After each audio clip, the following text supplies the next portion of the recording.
सर्वशक्तिमान परमात्मा की कृपा शक्ति की चर्चा चल रही है। साधुजनों, परमेश्वर की कृपा की चर्चा चल रही है। अद्भुत कृपा है, विलक्षण कृपा है, बड़ी विचित्र कृपा है, सब पर बरसती है एक जैसी। हमारी ग्रहणशीलता पर निर्भर करता है उसमें से हम कितनी ग्रहण कर सकते हैं।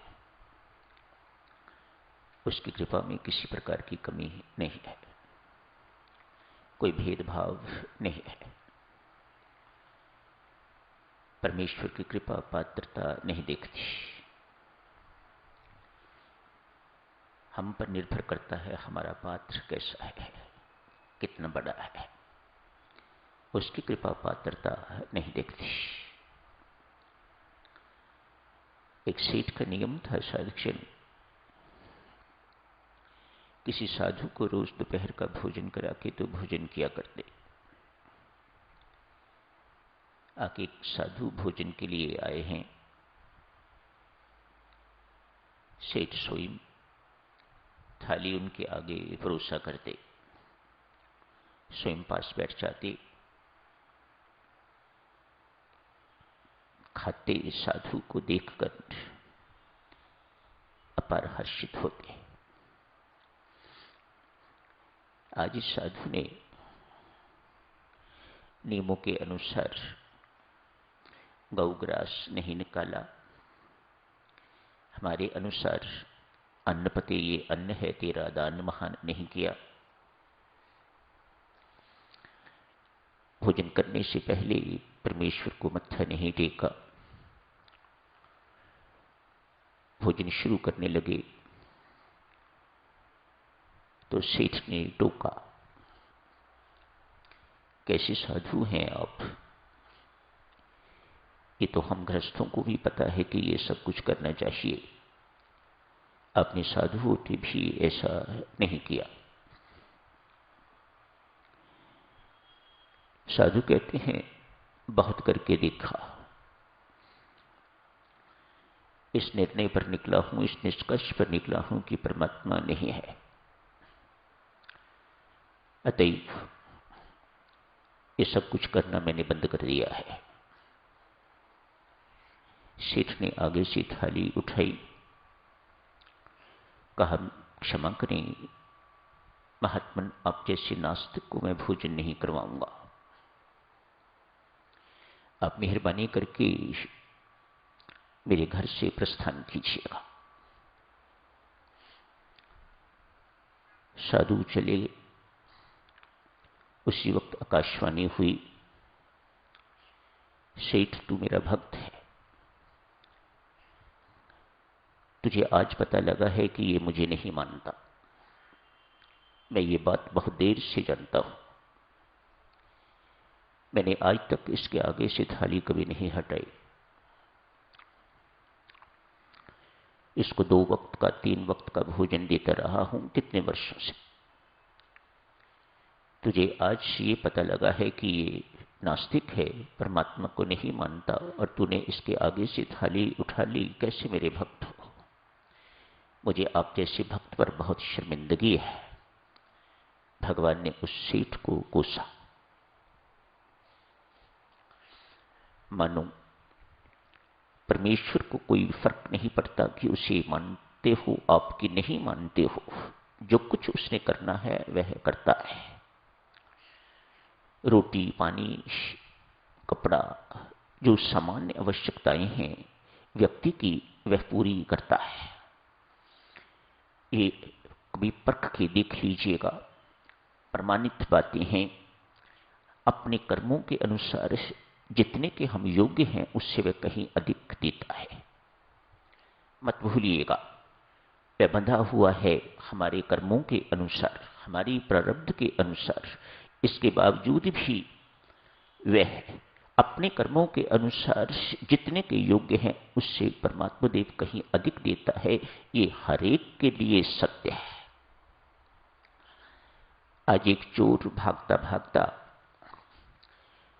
पीछे सैनिक लगे हुए हैं, सिपाही लगे हुए हैं, उसे पकड़ने के लिए एक महात्मा की कुटिया में पहुंचे। द्वार खटखटाया। कौन है भाई इस वक्त द्वार जो खटखटा रहा है? कहा, महाराज चोर, भाग जाओ यहां से, मैं चोर को शरण नहीं दे सकता। बेशक मध्य रात्रि का समय है, पर मैं चोर को अपने पास नहीं रख सकता। चोर कहता है, बाबा क्या यह सत्य बोलने का परिणाम है? मैंने कुछ और कह दिया होता तो अपनी कुटिया खोल दी होती, मैं भीतर प्रवेश कर गया होता, मुझे विश्राम मिल जाता। कुछ भी समझ, पर मैं चोर को अपने यहां नहीं रख सकता, अपनी कुटिया में नहीं स्थान दे सकता। साधुजनों, फिर आकाशवाणी हुई है इस साधु के लिए। शरणागत को स्थान देना हर एक का धर्म है। तुझे आज पता लगा है कि ये चोर है, मुझे कब से पता है कि ये चोरी करता है, ये पक्का चोर है, नामी चोर है, लेकिन मैंने तो कभी इसे अपनी भूमि से निष्कासित नहीं किया। मैं इस अखिल ब्रह्मांड का मालिक हूं, जिसको मेरा दिल करे उसको यहां रखूं, जिसका दिल न करे उसको यहां से निष्कासित कर सकता हूं, लेकिन मैंने तो ऐसा कभी नहीं किया। संत महात्मा देवी सज्जनों, इन दोनों दृष्टांतों से ये निष्कर्ष निकालते हैं, आप नास्तिक हैं, आस्तिक हैं, अर्थात पुण्यकर्मी हैं या पापकर्मी हैं, आप चोर हैं, डाकू हैं, सामान्य आवश्यकताएं जितनी भी हैं हर एक इंसान की, उनको देने के लिए परमात्मा पात्रता नहीं देखता। हां, इससे बड़ी बातें देनी हैं जिन्हें परमात्मा की भक्ति कहा जाता है, जिन्हें आध्यात्मिक संपदा कहा जाता है, जिन्हें वैराग्य इत्यादि कहा जाता है, जिन्हें साधना इत्यादि का बल इत्यादि कहा जाता है, उनके देने से पहले परमात्मा परखता है, पात्रता देखता है, तब देता है। क्यों?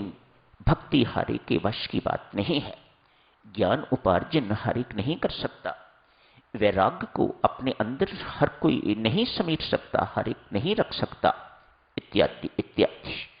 ये सब चीजें आध्यात्मिक संपदा जिसे कहा जाता है, वह सब देने से पहले परमात्मा पात्रता देखता है। लेकिन सामान्य आवश्यकताएं, रोटी, कपड़ा, मकान इत्यादि, ये सब बातें देने के लिए परमात्मा पात्रता बिल्कुल नहीं देखता। ये आपकी अपनी पात्रता पर निर्भर करता है कि आप कितनी ग्रहण कर सकते हैं परमात्मा की कृपा। पूज्यपाद स्वामी जी महाराज जहां परमात्मा से कृपा मांगा करते, वहां ये भी मांगा करते, परमेश्वर कृपा तेरी मांग रहे हैं, पर ऐसी कृपा कर, तेरी कृपा को अधिक से अधिक हम ग्रहण कर सकें। ये बहुत महत्वपूर्ण बिंदु है। देखें साधुजनों, परमात्मा किस प्रकार से हमारे कर्मों से जुड़ा हुआ बंध जाता है, बेचारा बेबस हो जाता है। भाई मैं भी हार गया, मैं तेरे कर्मों से इस प्रकार से बंधा हुआ हूं, कर्म सिद्धांत से इस प्रकार से बंधा हुआ हूं, मैं विधान से इस प्रकार से बंधा हुआ हूं कि मैं टस से मस नहीं हो सकता। एक डॉक्टर दंपत्ति हैं, 11 साल हो गए हैं उनकी शादी हुए। एक नगर के बहुत सम्माननीय व्यक्ति हैं, दोनों पति पत्नी डॉक्टर हैं। 11 वर्ष लगभग हो गए हैं उनके विवाह हुए, संतानहीन है, प्रचुर संपत्ति है। मन में ऊपर से दिखाएं न दिखाएं, लेकिन भीतर से चिंतित रहते हैं, उदास रहते हैं। किसके लिए कमा रहे हैं, किसके लिए छोड़ेंगे? पहले मैं मरता हूं या तू मरती है, एक रह जाएगा, एक ने भी नहीं रहना। उसके बाद इतनी बड़ी संपत्ति का, इतने धन का क्या होगा, ये सोच उन्हें अंदर ही अंदर कुरेदती रहती है। बड़ा व्यस्त जीवन है, सेवामय जीवन है, बहुत सुंदर जीवन है। ये अब की बात है। ये जीवन कब है? अब बहुत अच्छा जीवन है, सेवामय जीवन है। हर एक की सहायता करने को तैयार, न दिन देखते हैं न रात देखते हैं। परमात्मा ऐसी करनी से इस साधक चुनू जितना प्रसन्न होता है, उतना अकेले बैठ के कहीं कमरे में किसी कक्ष में जाप करने से प्रसन्न नहीं होता। ये मेरे काम आ रहे हैं, ये मेरा काम कर रहे हैं, ये मेरे साकार रूप की सेवा कर रहे हैं। ये परमात्मा की इस प्रकार की मान्यताएं हैं। ऐसों के लिए परमात्मा किस प्रकार से काम करता है, परमात्मा की कृपा ऐसों के लिए किस प्रकार से काम करती है। आज नगर के बाहर कभी नहीं गए, नगर के बाहर एक हनुमान जी महाराज का बड़ा प्राचीन मंदिर है, बड़ा रमणीक स्थान, घूमने के लिए, टहलने के लिए समय अनुसार राम राम जपते हैं। ऐसा नहीं कि राम राम ही जपते रहते हैं, अमृतवाणी का पाठ ही करते रहते हैं ना। अपना व्यस्त जीवन है, उस जीवन से जितना समय मिलता है समय अनुसार व्यर्थ नहीं गवाते, समय अनुसार थोड़ा बहुत राम राम जपते हैं। आज उस मंदिर की ओर गए। पहला दिन एक चबूतरा सा बना हुआ है, पेड़ भी है, उसके नीचे दोनों बैठ गए। अच्छा लगा, कल भी आएंगे। शांति मिली, मानो व्यस्त जीवन, थके मांदे जीवन से यहां बैठ के थोड़ा विश्राम मिला। अगले दिन फिर आए। 2-4 दिन आते हुए हो गए। आज एक वृद्ध आए, लंबी दाढ़ी है उनकी, सफेद बाल है, माथे पर तिलक लगा हुआ है, धोती कुर्ता पहना हुआ है, वो भी सफेद, मानो सफेद ही सफेद है सब कुछ। आप तो जानते हो ना, सफेद पवित्रता का प्रतीक है।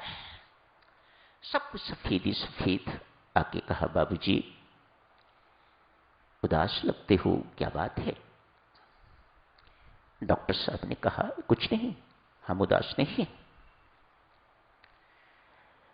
बाबा ने कहा, बाबूजी उदास तो हो, मेरे से छुपा रहे हो। पत्नी ने कहा, बाबा 11 वर्ष हो गए हैं विवाह हुए, संतानहीन है। उदासी इस बात की, इतना पैसा, इतनी संपत्ति इकट्ठी हो रही है, फरफूम, इस बात की उदासी है, इस कारण उदास रहते हैं। बुजुर्ग ने एक क्षण के लिए आंख बंद की और कहा, क्या आपने कुछ ऐसी अनऑथोराइज्ड संपत्ति या भूमि आपके पास है? अर्थात ऐसी भूमि या कोई ऐसी संपत्ति पर आपने कब्जा किया हुआ है जो आपकी कमाई से ना हो? पत्नी ने 1 मिनट में सोच विचार के कहा, हां बाबा, इनके मामा हैं, उनकी संतान कोई नहीं। जितनी भी संपत्ति थी, जितनी भी भूमि थी, वह इनको दे दी। इनके 3 भाई हैं, 1 बहन है, लेकिन ये संपत्ति इन्हीं के पास है। परमात्मा देखो देवियों सज्जनों, कितनी बारीक बारीक बातें, कितनी सूक्ष्म अति सूक्ष्म बातों पर विचार करता है और बच जाता है। जब तक ये सिलसिला निपटे ना, परमात्मा आगे कैसे बढ़े।